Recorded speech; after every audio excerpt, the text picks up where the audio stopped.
Bonjour et bienvenue à tous. Alors, nous sommes ravis de vous retrouver et de poursuivre notre émission Parlons-en avec la CEDRAP. Le thème du jour, responsabilité et autonomie, grandir à l'école. CEDRAP est présente dans le paysage scolaire depuis plus de 35 ans. Elle édite des outils pédagogiques pour les enseignants par des enseignants.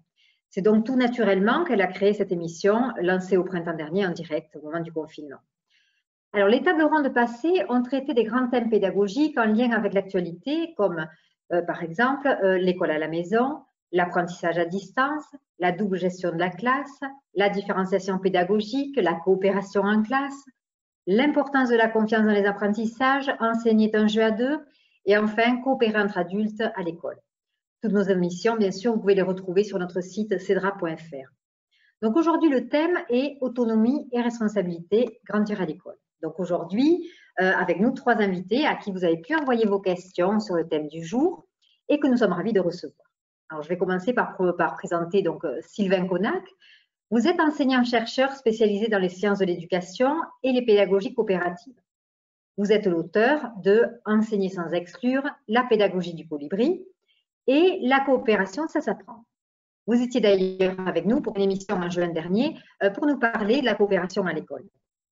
Nous avons le plaisir de vous recevoir à nouveau aujourd'hui. Merci beaucoup d'être avec nous. Julie Chalon, vous êtes neuropsychologue spécialisée dans les troubles des apprentissages chez l'enfant et principalement de la dysprasie, de l'attention et de la concentration et de la dysgraphie. Vous avez longtemps animé des présentations sur les troubles des apprentissages et la dysprasie chez l'enfant précoce pour les enseignants, des médecins, des étudiants et même au Sénat et pour le ministère de la Justice. Vous proposez aux familles des remédiations cognitives et neuropsychologiques pour les accompagner notamment dans leurs difficultés scolaires. Vous êtes déjà venu avec nous pour parler de l'apprentissage à distance sur l'une de nos émissions.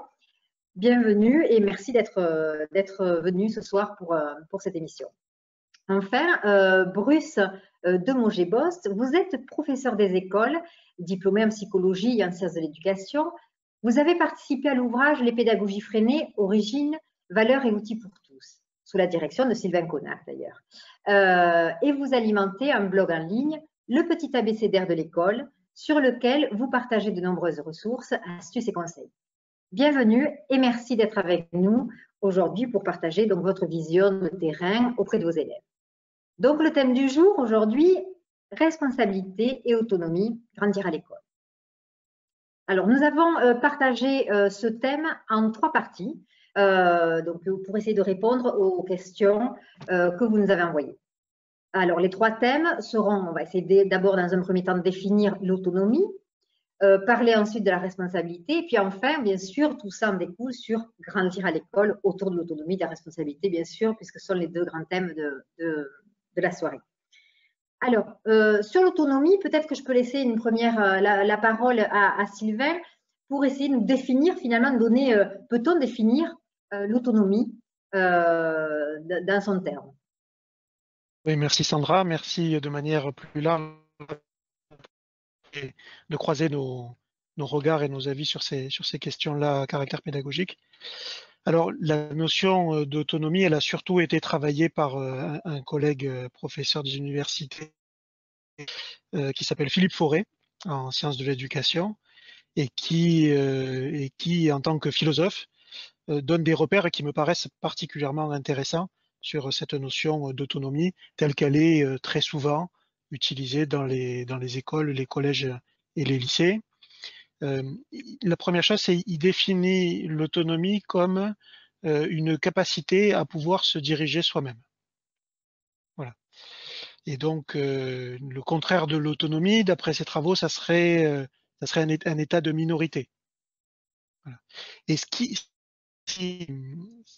qui est aussi intéressant dans ces travaux, c'est qu'il donne la possibilité de distinguer 3 formes successives d'autonomie, d'autorité. L'autonomie fonctionnelle, l'autonomie morale et juridique et l'autonomie intellectuelle. L'autonomie fonctionnelle, c'est la capacité à pouvoir agir par soi-même.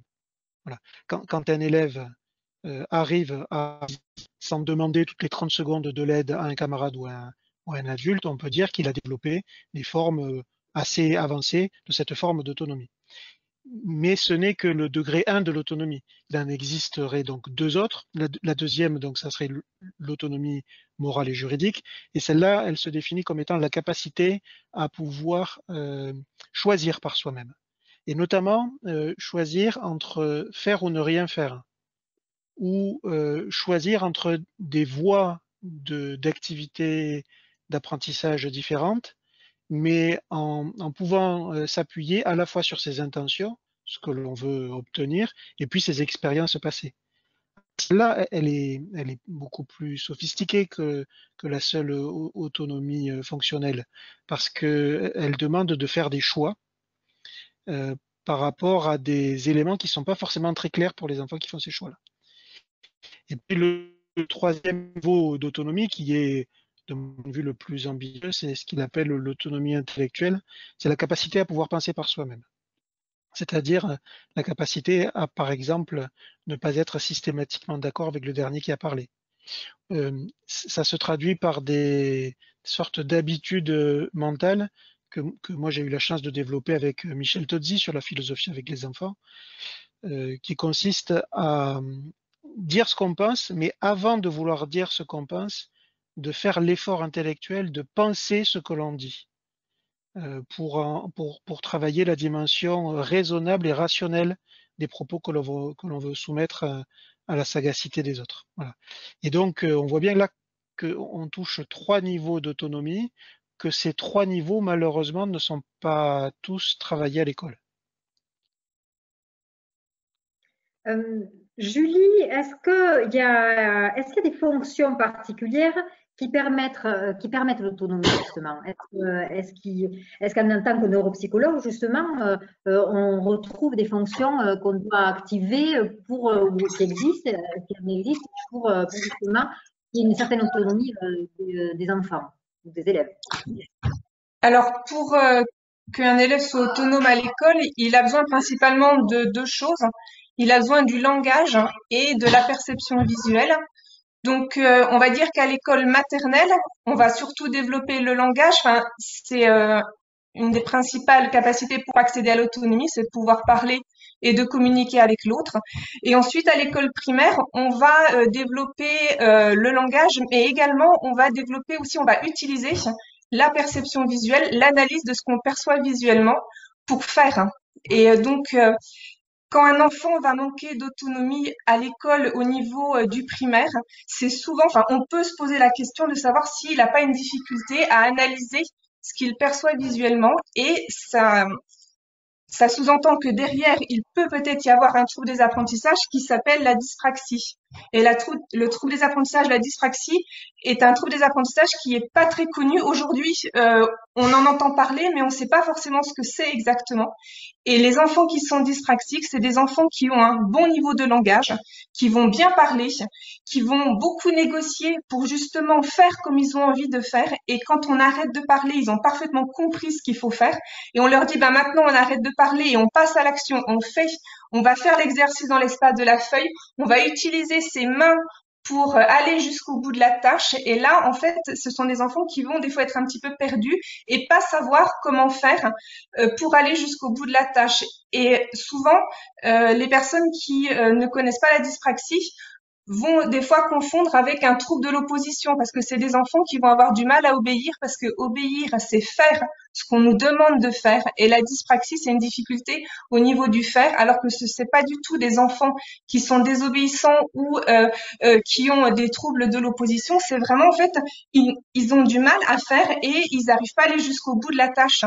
Par contre, ils ont parfaitement compris ce qu'il faut faire, donc ils vont pouvoir l'expliquer verbalement, mais on arrête le langage et maintenant il faut passer à l'action dans le geste, il faut faire l'exercice dans l'espace de la feuille, écrire et même la lecture aussi, parce que la lecture est très visuelle, on fait des saccades oculaires, on fait des petits bonds, des retours à la ligne, et des fois ils peuvent être perdus dans l'espace de la feuille et donc ils ne sont pas autonomes en face de la feuille et ils vont demander de l'aide, ils vont demander aux voisins, ils vont regarder sur la copie de l'autre, parfois ils sont désorganisé aussi. Il y a un problème d'organisation derrière.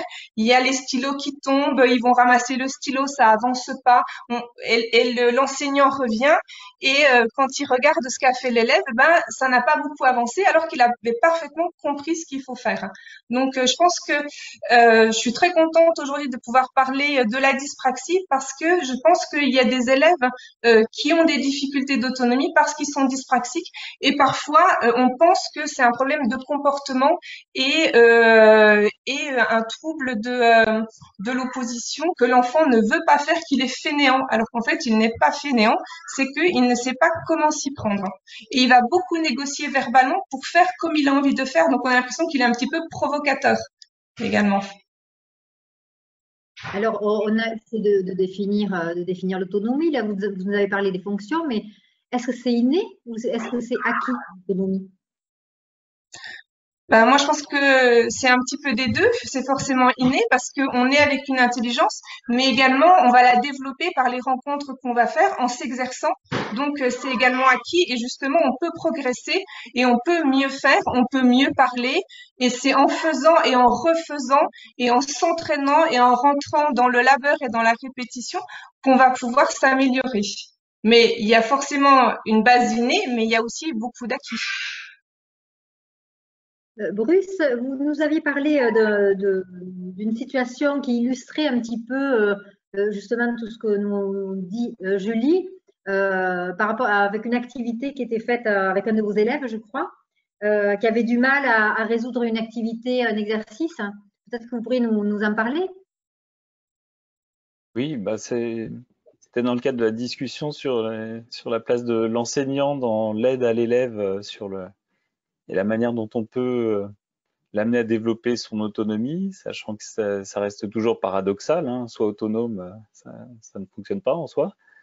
C'est une petite anecdote qui a eu lieu hier sur un travail qu'un élève devait faire. Une des questions qui était posée consistait à lui demander d'indiquer dans quel pays se trouvait un tableau. Et l'indication en dessous du tableau était qu'il était au musée de Birmingham. Et l'élève bloquait dessus et visiblement avait une grande volonté d'arriver au bout du travail, mais en même temps était vraiment en difficulté et à plusieurs reprises s'est adressé à moi en attendant que je le débloque. Et ce qui nous a conduit à avoir une conversation justement sur le fait que le point précis que je voulais qu'il arrive à passer était l'essentiel de l'apprentissage, c'est-à-dire la manière dont il allait s'y prendre pour analyser et puis trouver dans la classe les outils, donc soit un atlas, soit une utilisation d'Internet pour trouver à quoi correspondait Birmingham, était ce que j'attendais de lui. Et donc je pouvais pas en soi lui donner la réponse, sinon je ruinais l'activité en quelque sorte. Et bon, il a fini par trouver, mais en étant gêné par mon mutisme qu'il pouvait difficilement comprendre sur l'instant. Alors, je vois qu'on avait noté sur cette diapositive justement une des questions qui nous était remontée. Donc, comment aider les élèves dès la maternelle à grandir et à acquérir une forme d'autonomie sur le plan affectif? Certains élèves éprouvent des difficultés sur ce plan-là. Souvent, les besoins affectifs de ces élèves sont démesurés et ni l'enseignant ni les camarades ne peuvent y répondre. Nous sommes alors dans l'accompagnement de la gestion des émotions et des frustrations. Alors, comment justement essayer de répondre à cette question-là qui met en avant les besoins affectifs des élèves et à mettre justement de l'autonomie, mais aussi à leur apprendre justement à exprimer ces émotions, peut-être pour les accompagner dans une certaine autonomie. Peut-être quelqu'un pourrait essayer de donner quelques pistes justement sur cette question-là. Ce qui vient à l'esprit par rapport à ce sujet, c'est que pour aider à exprimer les émotions et les frustrations, la multiplication en classe des lieux de parole et de règlement de conflits, leur institutionnalisation en fait, qui offre un cadre assez sécurisant, est une solution. Alors ça peut être soit par exemple par des conseils hebdomadaires qui permettent de régler des problèmes qui se posent à des élèves en leur en intégrant un des points du conseil qui est je rencontre une difficulté et je souhaiterais en parler, ou bien avant et plus quotidiennement l'utilisation par exemple de la technique de règlement de conflits non violente, des messages clairs. Alors, je pense que Sylvain pourra en parler beaucoup plus précisément que moi. C'est donc une technique qui vient, me semble-t-il, du Québec. Je crois que c'est Daniel Jasmin qui l'a développé.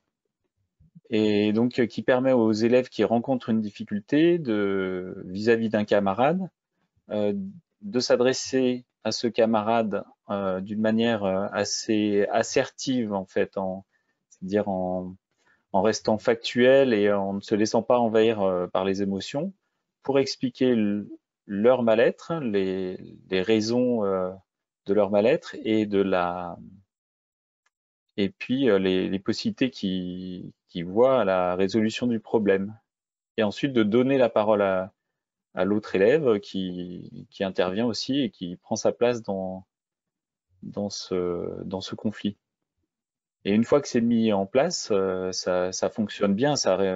Moi, je sais que dans la classe, ça nous a asséché la partie du conseil hebdomadaire dans laquelle les élèves expriment des problèmes.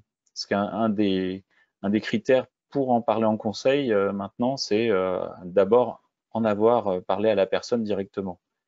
Et quand on tente de régler le conflit préalablement, en fait, en général, il n'aboutit pas jusqu'au conseil, quoi. Après, si vraiment ça ne fonctionne pas, s'il y a un désaccord, les élèves peuvent s'adresser à moi et puis je vois si j'interviens ou si je pense qu'il est utile que l'ensemble du conseil s'en saisisse. Alors après, quand on entend le mot autonomie, c'est vrai que beaucoup entendent aussi les activités en autonomie, les activités très scolaires, hein. On retrouve beaucoup d'ailleurs de moments en classe à faire en autonomie.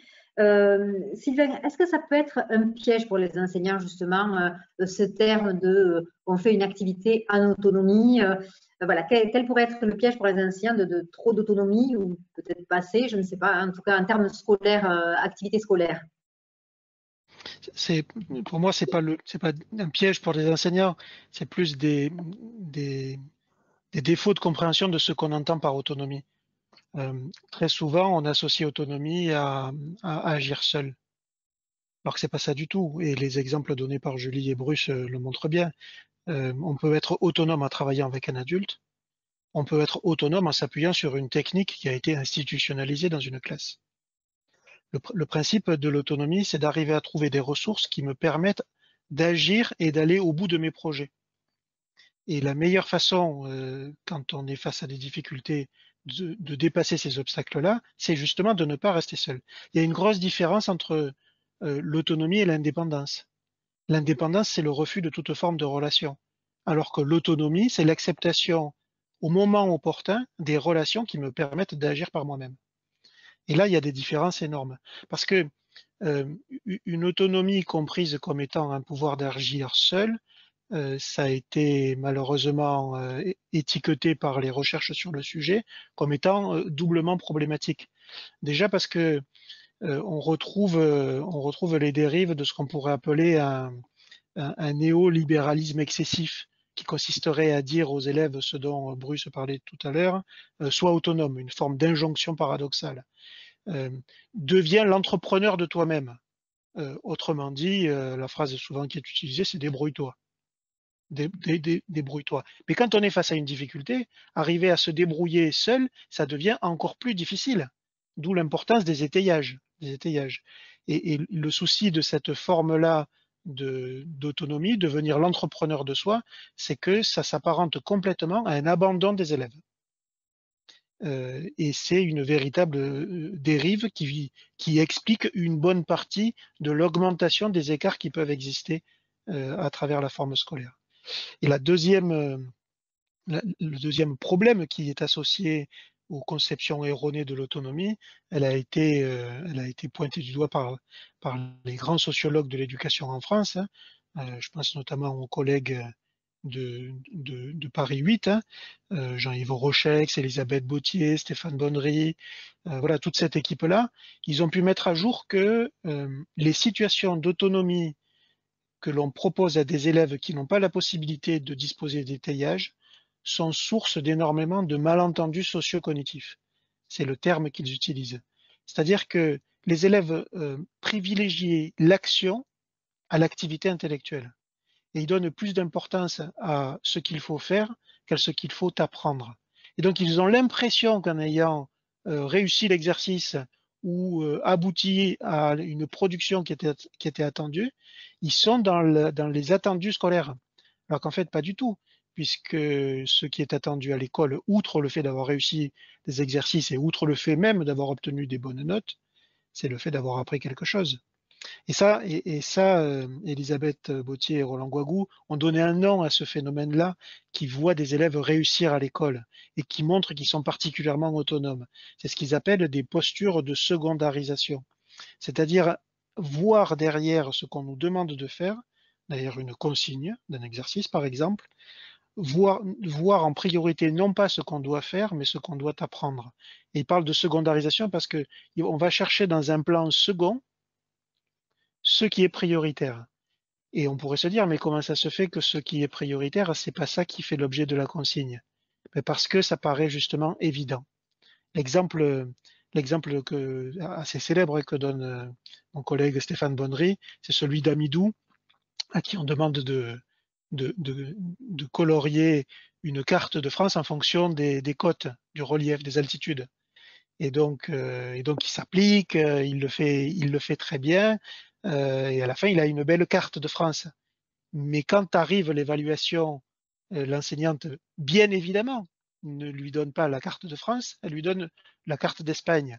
Et donc Amidou, il part dans une colère noire parce qu'il se dit, mais c'est injuste, en fait, on me piège.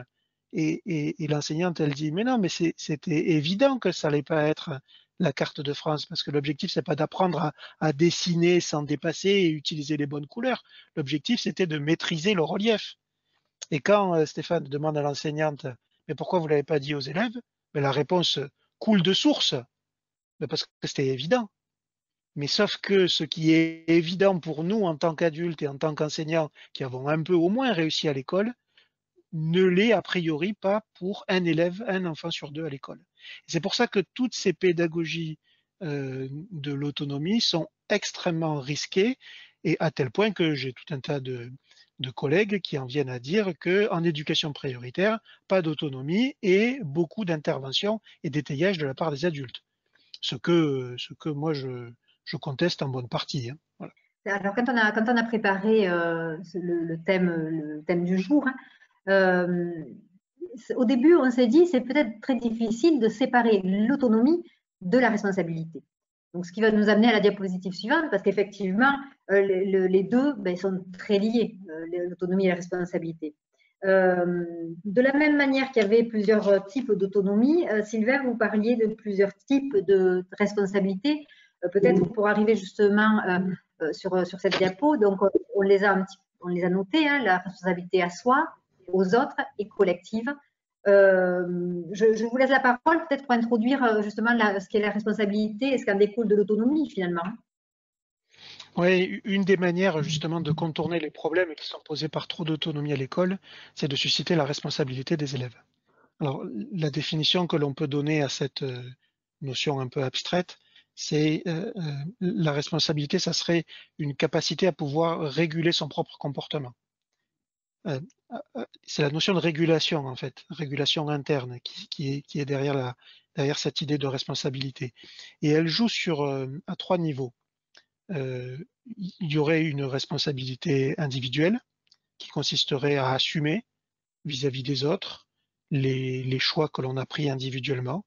Quand par exemple, on s'est engagé devant les copains à préparer un exposé sur la Révolution française. Parce qu'on a trouvé ça à un moment donné très, très intéressant. Mais le fait de faire preuve de responsabilité individuelle, c'est de se donner les moyens et de résister aux tentations d'abandon, de zapping, de se donner les moyens d'aller au bout de cet exposé, de le présenter véritablement. Donc un élève qui arrive à faire ça, qui dépasse les émotions liées à la volonté de laisser tomber, c'est un élève qui se montre responsable individuellement. Le deuxième niveau de responsabilité, il me semble encore plus intéressant. C'est de la responsabilité qui a une dimension liée à de l'altérité. C'est-à-dire que on accorde une importance d'exister plus forte aux autres qu'à soi-même. Les autres, parce qu'ils existent, même s'ils sont très différents, voire contraires sur tout un tas de choix de vie que je peux faire, sont au moins aussi importants que moi dans leur existence. Et la raison qui fait que j'existe, c'est pour contribuer, en fonction de mes moyens, à leur propre bien-être. Alors on voit bien que philosophiquement, il y en a plein qui peuvent contester cette notion-là de responsabilité. Mais c'est aussi une des missions de l'école que d'enseigner l'altruisme et le don inconditionnel de soi vis-à-vis des autres. Et puis, ces dernières années, il y a une troisième forme de responsabilité qui est arrivée, un peu contraint par les éléments. C'est ce qu'on peut appeler une responsabilité environnementale ou écologique, c'est-à-dire s'engager de manière forte, de manière formelle, pour la préservation de notre bien commun qui est la planète. Voilà. Et on n'est plus dans la période où il suffit de sensibiliser les enfants au tri sélectif. On est dans une période où la responsabilité de l'école, cette fois-ci, c'est de transmettre des valeurs à caractère écologique parce que la maison brûle.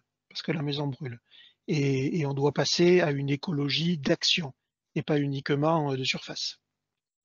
Julie, une des questions qui a été posée, c'est comment adapter les responsabilités à des élèves en grande difficulté scolaire. Donc peut-être quelques indices pour aider justement les enfants qui sont confrontés justement à ces élèves pour leur donner ou pas enfin, ces responsabilités-là.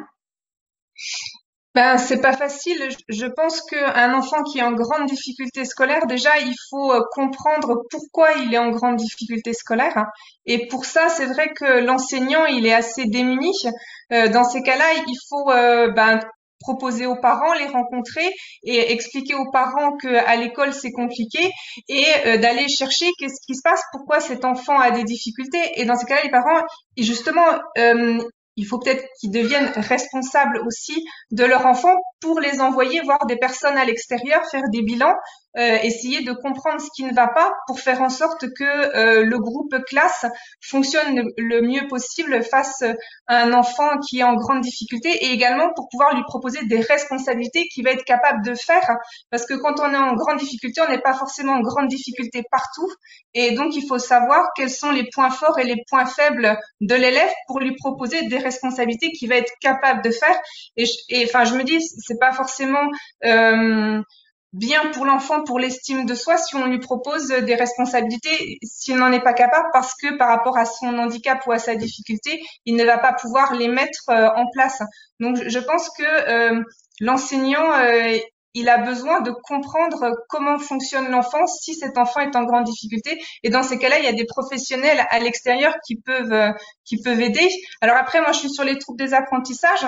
Donc, il existe 5 troubles des apprentissages. Donc, si un enfant il a du mal au niveau du langage et que l'enseignant se rend compte que parler, comprendre le vocabulaire, c'est compliqué pour lui, mais il peut en parler aux parents et dans ces cas-là, ils peuvent aller faire un bilan chez une orthophoniste pour voir s'il n'y a pas une dyslexie. Après, je reviens sur la dyspraxie qui va être une difficulté à faire. Donc là, on est sur un deuxième niveau. Par contre, ce sont des enfants qui parlent bien. Et souvent, justement, on est dans cette illusion que l'enfant parle bien, donc il n'a pas de soucis. Mais en fait, après, il n'arrive pas bien à faire.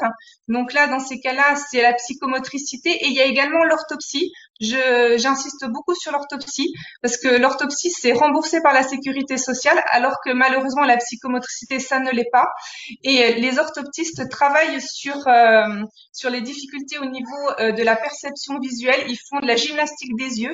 Ils vont permettre à l'enfant de mieux acquérir la lecture si la lecture est une difficulté au niveau visuel par rapport justement aux saccades oculaires et au retour à la ligne. Et il va également aider l'enfant à mieux écrire juste le geste, la coordination de l'œil et de la main. Et parfois, ça peut vraiment améliorer beaucoup des difficultés chez l'enfant.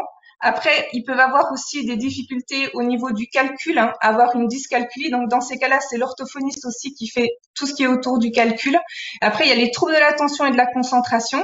On en revient, il faut aller faire un bilan chez un psychomotricien. Et ensuite, il y a tout ce qui est dysgraphie. Ça, c'est le psychomotricien et l'orthoptiste hein, également qui va pouvoir résoudre ces difficultés-là. Donc, je pense que par rapport aux enfants en grande difficulté, pour essayer qu'ils soient le plus autonomes et donc qu'ils puissent avoir être le plus responsable face à la collectivité du groupe classe, c'est vrai qu'il faut déjà comprendre ce qui va et ce qui ne va pas, parce que chez un enfant, il y a toujours des choses qui vont bien et des choses qui vont moins bien. Et comme ça va permettre de l'accompagner et de l'aider dans son autonomie et dans sa responsabilité à l'école. On comprend effectivement tout ça. Bruce, vous nous faisiez part aussi qu'il faut aussi que l'élève ait envie de s'impliquer. Donc, pour quelles raisons les élèves justement vont s'impliquer aux responsabilités qui leur seront confiées? Alors, dans mon école, nous utilisons un système de ceinture de responsabilité que je leur présente dans la classe en utilisant une phrase de Spider-Man, hein, écrite par Stan Lee, qui est « Un grand pouvoir implique de grandes responsabilités ».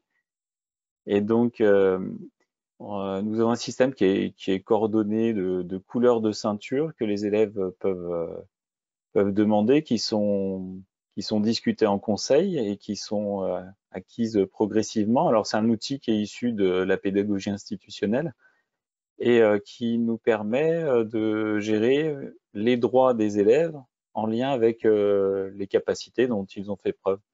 De la même manière qu'on ne va pas, dans une famille, donner tout à fait les mêmes droits à un enfant qui a 6 ans et un autre qui en a 11. Ne serait-ce que, je sais pas, d'aller chercher le pain tout seul ou autre. Eh bien, on s'organise pour tenir compte des capacités des élèves.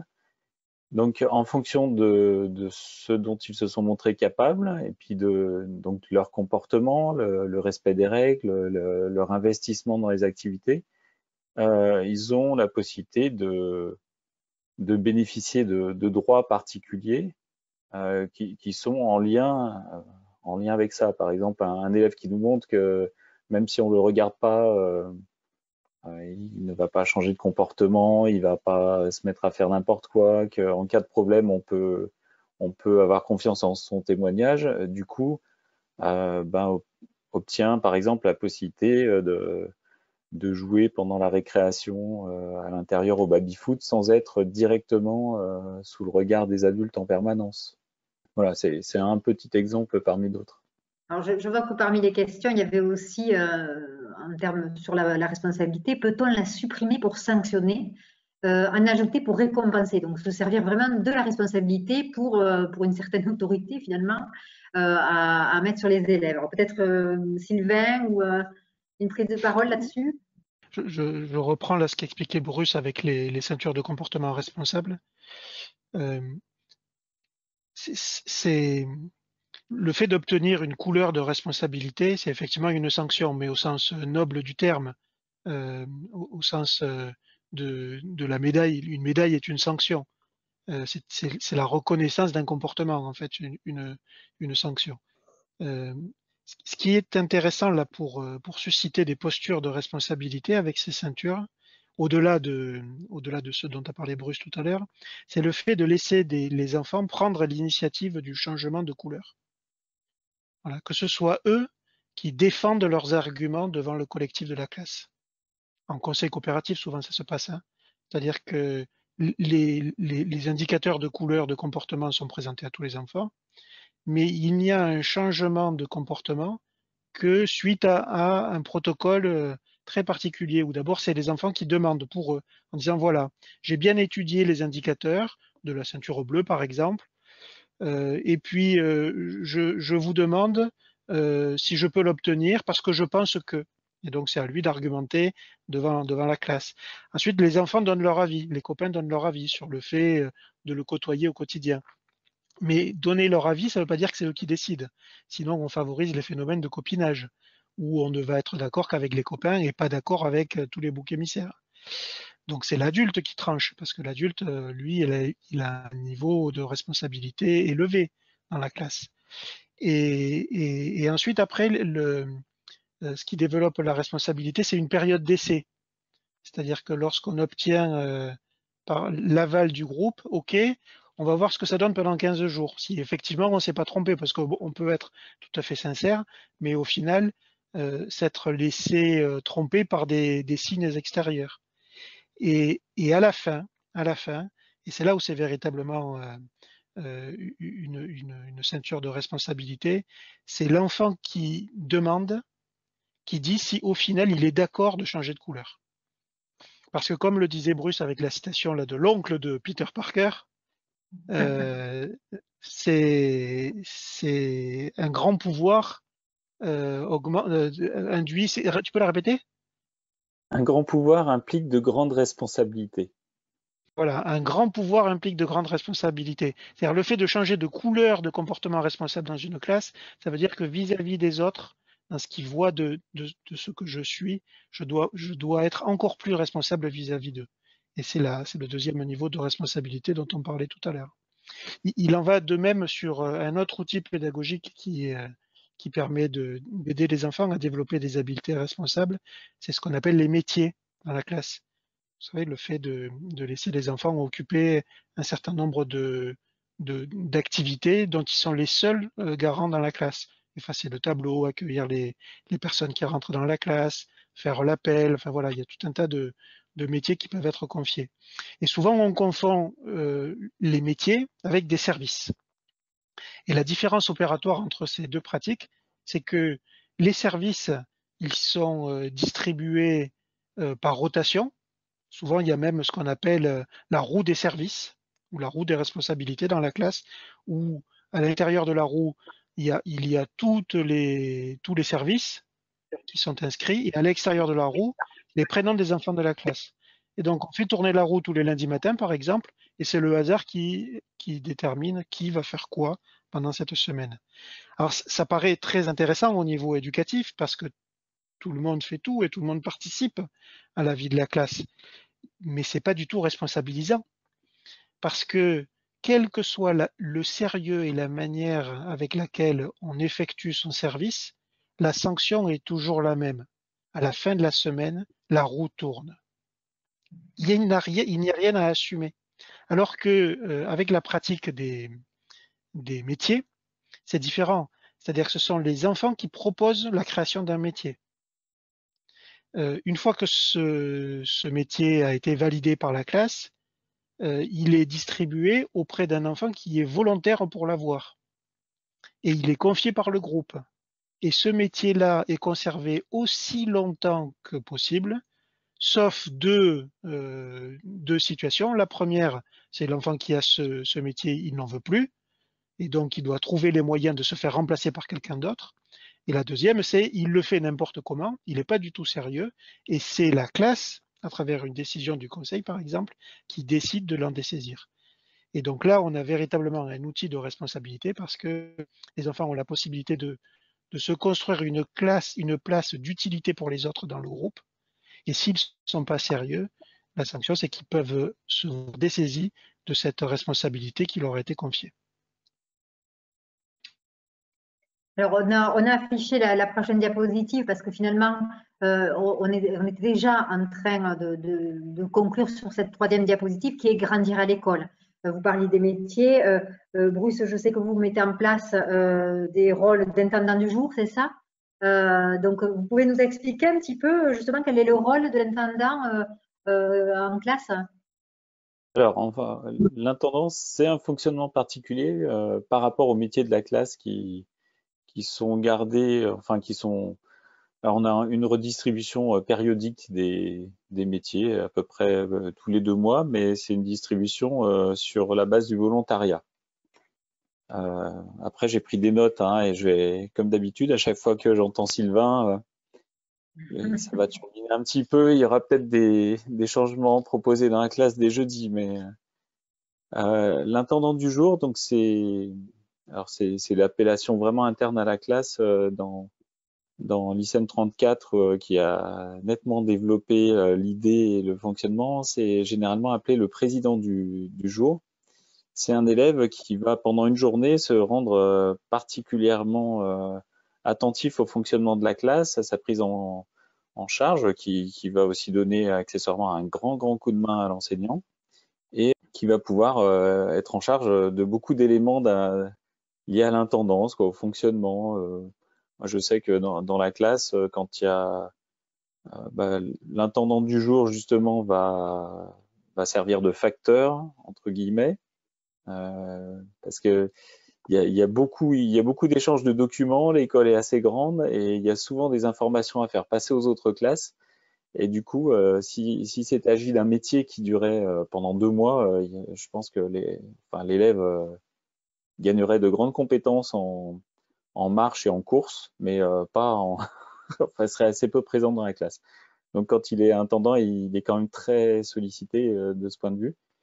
Il va s'occuper des photocopies, des impressions, d'aller aider un élève qui est en difficulté sur un point particulier qui est plus de l'ordre justement de l'intendance, une inscription à la cantine ou des choses comme ça pour un élève qui arrivera en retard, et ainsi de suite.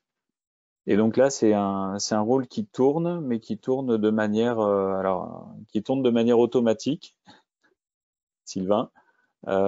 Chaque jour, entre les élèves, alors comme c'est très prenant, c'est entre les élèves qui sont au moins ceinture jaune, c'est-à-dire qui ont pu nous montrer qu'ils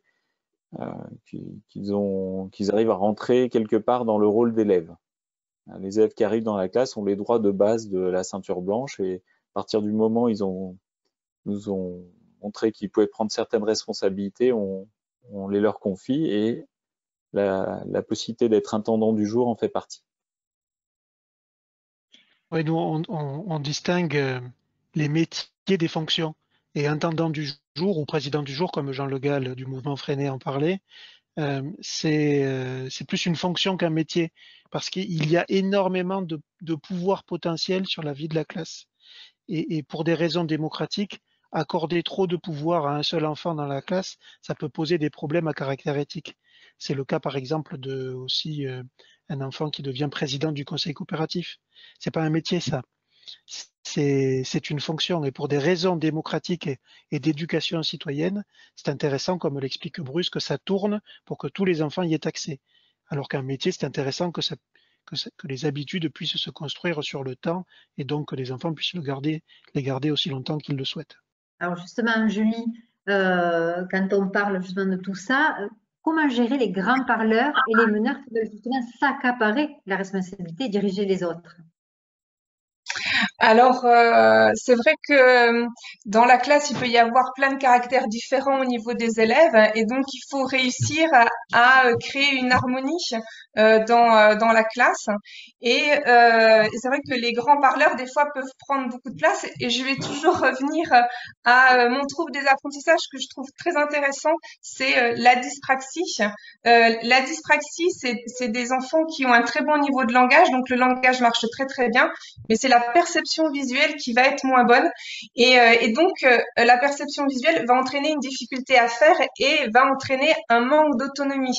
Alors que les enfants qui vont être dans l'autre dynamique par rapport aux difficultés qui, eux, vont avoir des difficultés en langage, mais par contre qui vont avoir la perception visuelle qui va être plus développée, eux vont être autonomes. Ils vont peut-être avoir du mal à parler, mais une fois qu'ils ont bien compris ce qu'il faut faire, ils vont rentrer dans l'action et ils vont le faire très bien. Ils vont être très autonomes, seuls face à leur copie.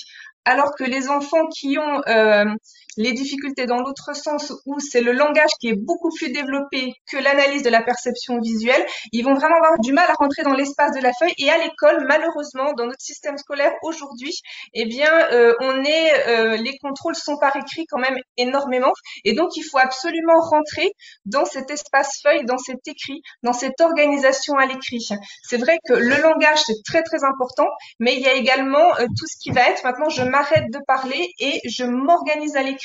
Et également, il faut savoir que parler, c'est très rapide.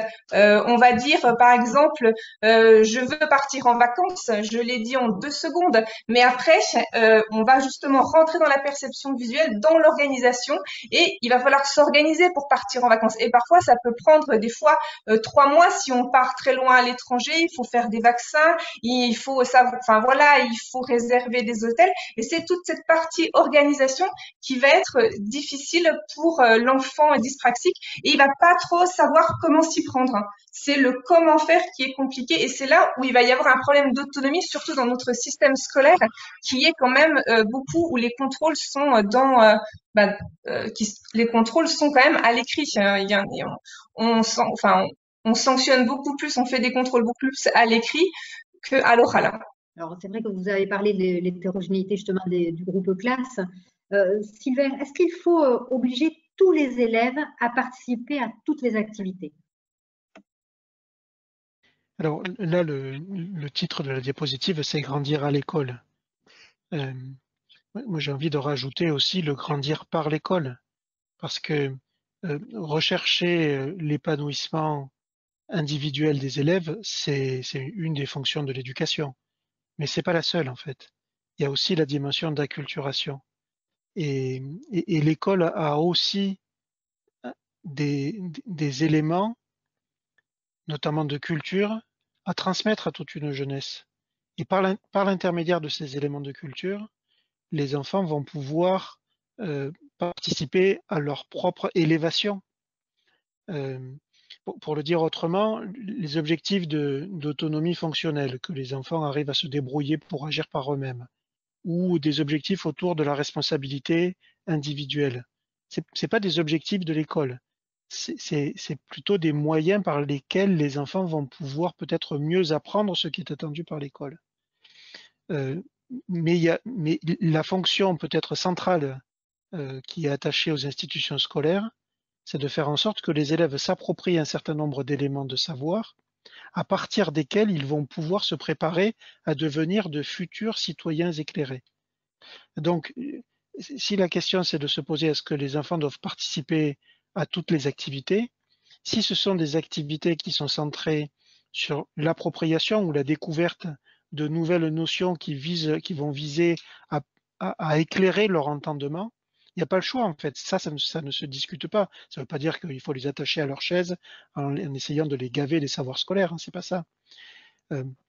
Mais ça serait tromper les élèves et tromper leurs familles que de penser que la scolarisation est une option, que le fait d'aller à l'école et de rencontrer les savoirs scolaires qui ont été choisis par notre société, c'est une option.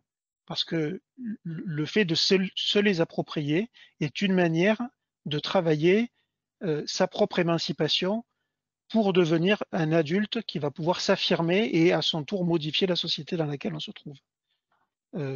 L'école, alors c'est un gros mot que je vais utiliser, mais l'école est souvent entendue comme étant dans ce sens-là une propédeutique de la vie. C'est-à-dire c'est parce qu'on s'entraîne à vivre comme un futur citoyen à l'école qu'on va pouvoir devenir un citoyen engagé. Et le fait de ménager un certain nombre d'espaces de liberté coopérative ou de liberté autonome dans la classe, ça va leur donner la possibilité de développer des habiletés qui vont pouvoir leur servir pendant très longtemps. Donc c'est peut-être au pied de ces réflexions-là que l'on peut se demander si les activités sont obligatoires ou facultatives dans la classe. Et il y en a un certain nombre. Par exemple, l'actualité en ce moment nous pousse à bien réfléchir à ça, mais toutes les activités qui visent à bien faire comprendre aux enfants le principe de laïcité comme étant un principe de permission et pas d'interdit, c'est parce qu'on vit et on s'appuie sur ce principe de laïcité qu'on a le droit et l'intérêt d'échanger sur des questions auxquelles on n'apporte pas les mêmes réponses, et que ces échanges-là fabriquent de la tolérance et du respect. Toutes ces discussions-là qu'on a à avoir ensemble à l'école ne sont pas facultatives. Grandir à l'école, c'est aussi préparer les élèves dans une chronologie beaucoup plus courte, bien sûr, à la suite, c'est-à-dire au collège, au lycée.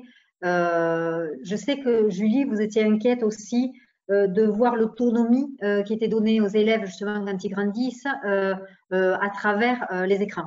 Ça, c'est quelque chose voilà, qui vous inquiète un petit peu pour la suite, de voir que finalement, on leur prête beaucoup d'autonomie en faisant aujourd'hui, suite au confinement notamment, hein, il y a beaucoup d'activités, de cours, de devoirs qui se font sur le NT, sur les écrans, les devoirs qui sont inscrits, etc. Oui, je trouve que avec le confinement, enfin au collège en tout cas, les enseignants continuent encore à mettre les cours sur l'ENT. Donc, je trouve que nous, à notre âge, enfin à notre époque, quand on était au collège, eh ben on écrivait, on avait des cahiers où on écrivait. Après, on a dit, ben l'élève a du mal à écrire. Enfin, c'est ce que enfin je résume. Hein. Et maintenant, on donne des photocopies ou des textes à trous, donc il écrit de moins en moins. Et là, maintenant, ben à l'école parfois, il y a des enseignants, ils distribuent même plus les photocopies. Il faut aller, nous, en tant que parents, les imprimer et aller les chercher sur Classroom pour les imprimer. Donc, je trouve qu'on est passé encore à un stade supérieur de pas rentrer dans les contraintes parce que rentrer dans l'écrit, c'est rentrer dans les contraintes. Écrire, c'est laborieux, ça prend du temps. Parler, c'est rapide, c'est vite. Et des fois, on veut exprimer une idée à l'oral, on arrive à la faire passer, même si elle n'est pas très bien expliquée ou si on n'a pas très bien organisé son discours, la personne elle va avoir compris. Si on le passe à l'écrit, tout de suite, on va se rendre compte que c'est horrible, que c'est très mal organisé, que ça va pas du tout, qu'il va falloir faire des brouillons, raturer pour que la réponse qu'on a donnée à l'oral, lorsqu'on veut la mettre à l'écrit, c'est beaucoup plus dur, c'est beaucoup plus laborieux, ça prend beaucoup plus de temps. Et j'ai l'impression que aujourd'hui l'école oublie un petit peu cette partie de labeur à l'écrit qui est très très importante pour réussir à l'école, mais aussi pour réussir dans la vie de tous les jours, parce que dans la vie de tous les jours, il y a plein de contraintes, on fait pas toujours ce qu'on veut et on est obligé de passer par des étapes, par une méthodologie, premièrement, deuxièmement, troisièmement, pour arriver au but final et à un but correct. Et j'ai l'impression qu'aujourd'hui, on zappe toute cette étape de labeur et on donne directement les photocopies. Et maintenant, les élèves, ils ont même plus à remplir les trous. Il faut juste imprimer à la maison. Enfin, c'est vrai que et toujours passer par cet écran, alors que nous, en tant que parents, on se bat pour que nos enfants arrêtent d'être tout le temps collés sur le téléphone et tout le temps collés sur l'ordinateur. Et là, il faut que quand ils rentrent le soir à l'école, ils lisent les cours sur Classroom parce que les cours sont sur Classroom et où il faut les imprimer. Et si on les imprime pas, dans ces cas-là, il faut qu'ils étudient avec l'ordinateur à côté. Enfin, moi, je suis pas trop pour ce genre de choses. Je trouve que l'écran c'est pas bon, et puis et qu'il faut retourner à notre crayon et notre papier pour rentrer dans le labeur et également. Juste pour rebondir par rapport à ce que disaient Sylvain et Bruce, au niveau de bien grandir à l'école, je pense qu'il faut rentrer dans le statut d'élève. À un moment donné, on en a parlé un petit peu, mais le statut d'élève, c'est important. L'élève, quand il rentre dans son statut d'élève, en fait, c'est ça être élève, c'est réutiliser la technique que donne le maître et utiliser la méthodologie du maître. Et ensuite, on va pouvoir créer et être autonome dans la vie et créer par soi-même. Mais on peut pas d'emblée commencer par créer. Il faut déjà apprendre et apprendre la méthode du maître. Et le statut d'élève, c'est rentrer dans la méthodologie que inculque le maître qui est censé savoir et lui donner son savoir et les manières de pouvoir montrer ce dont il est capable. Donc je pense que bien grandir à l'école, c'est aussi être dans le statut d'élève. C'est très important. Alors, c'est vrai que c'est un grand thème, les écrans. D'ailleurs, je crois que cette année, on a prévu un débat sur les apprentissages devant les écrans parce que c'est quand même incontournable et ça fait partie de la vie de tous les jours des élèves, des enfants dans leur univers et dans leur apprentissage. Donc, on aura l'occasion de faire un débat là-dessus. Sylvain, peut-être une réaction ou un complément sur ce thème de grandir à l'école et Bruce peut-être aussi.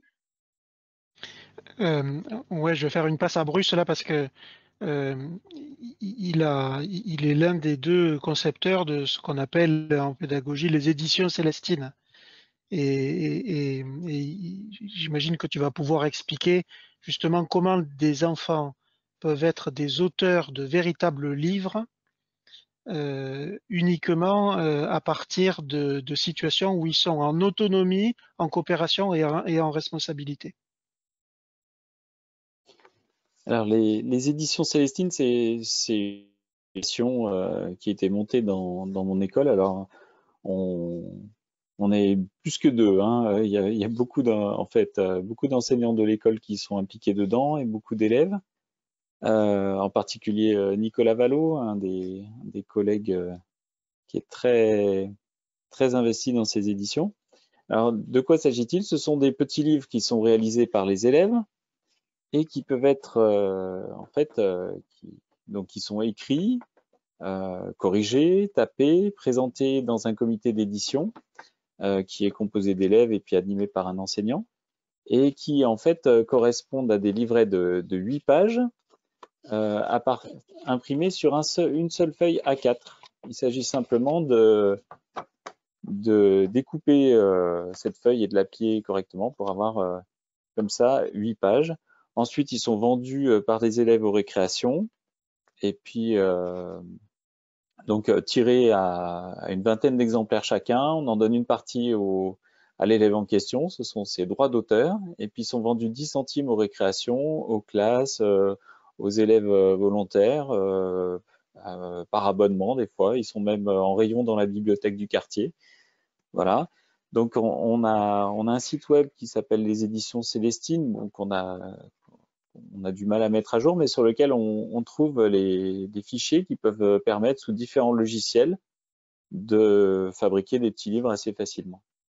Voilà. Et donc au niveau de l'investissement, de l'importance que ça revêt pour les élèves, on voit revenir des élèves qui ont quitté l'école depuis des fois 10 ans, et quand on leur demande s'ils se souviennent des petits livres qu'ils ont écrits, en fait, ils se souviennent exactement des titres et du contenu des petits livres, et ils les ont toujours chez eux, en fait.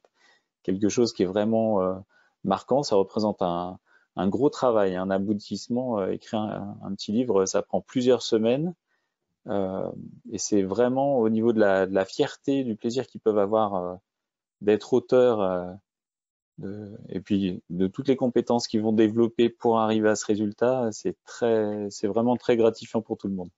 Oui, on observe des véritables postures d'autorisation, c'est-à-dire où les élèves ont bien compris que c'est eux qui sont aux manettes dans la rédaction et la confection de ces petits livres. Et il y a de l'autonomie parce que c'est eux qui font, et quand ils bloquent, ils ont la possibilité constante d'aller solliciter la structure coopérative de la classe, y compris l'enseignant. Ça va même jusqu'à de l'autonomie intellectuelle, parce que c'est eux qui inventent justement ce qui se passe en termes d'événements, de personnages dans la création de l'histoire. Et il y a de la responsabilité parce qu'il y a une dimension sociale en fait dans ce projet où on devient auteur d'un livre. Il y a une dimension sociale dans la réalisation. Il y a un documentaire là qui a été réalisé par Mathilde Cyr où on voit la classe de Nicolas Vallot justement, et on voit les enfants en train de produire ces petits livres. Et ce qui est frappant, c'est que les enfants ne sont pas tout seuls face à leur travail. Ils sont souvent 2 ou 3 autour d'un livre. Il n'y en a qu'un qui est auteur, mais les autres, ils sont là en soutien parce qu'ils ont été sollicités pour venir apporter un peu d'aide. Et là, on voit bien comment des situations d'autonomie conduisent à de la responsabilité mutuelle. Et c'est là où l'autonomie devient véritablement éducative. C'est là où les enfants peuvent véritablement profiter au maximum de ces situations d'autonomie en évitant les deux grandes dérives néolibérales et sur les malentendus sociocognitifs dont on parlait tout à l'heure. Je crois que c'est une très belle façon de conclure par ce très beau projet, cette émission qui est autonomie, responsabilité et grandir à l'école. Je crois que là, voilà, l'aboutissement de ces petits livres. Alors moi, ça me fait écho parce qu'en tant qu'éditrice, forcément, je vois qu'il y a un travail d'éditeur par tous les élèves qui est fabuleux. Et c'est vrai que je comprends que des années plus tard, ils puissent s'en souvenir. Grandir à l'école, donc on a parlé de l'autonomie, la responsabilité. Prochainement, on va avoir une émission qui tournera autour de l'esprit critique. Et je crois qu'aussi l'esprit critique, ça va être la suite logique de ce que c'est que l'autonomie, la responsabilité et grandir à l'école. Voilà, et on aboutit sur un esprit critique qu'on débattra un peu plus tard dans quelques mois. Merci en tout cas à vous, Julie, Sylvain et Bruce, d'avoir accepté notre invitation pour ce débat. Alors, c'est vrai qu'à travers vos remarques, vos réactions, vos exemples et tout ce qui a pu être dit, on a envie de partir sur d'autres thèmes aussi. Donc voilà, c'est toujours très riche et merci beaucoup pour votre participation et à très bientôt. Au revoir. C'est à vous.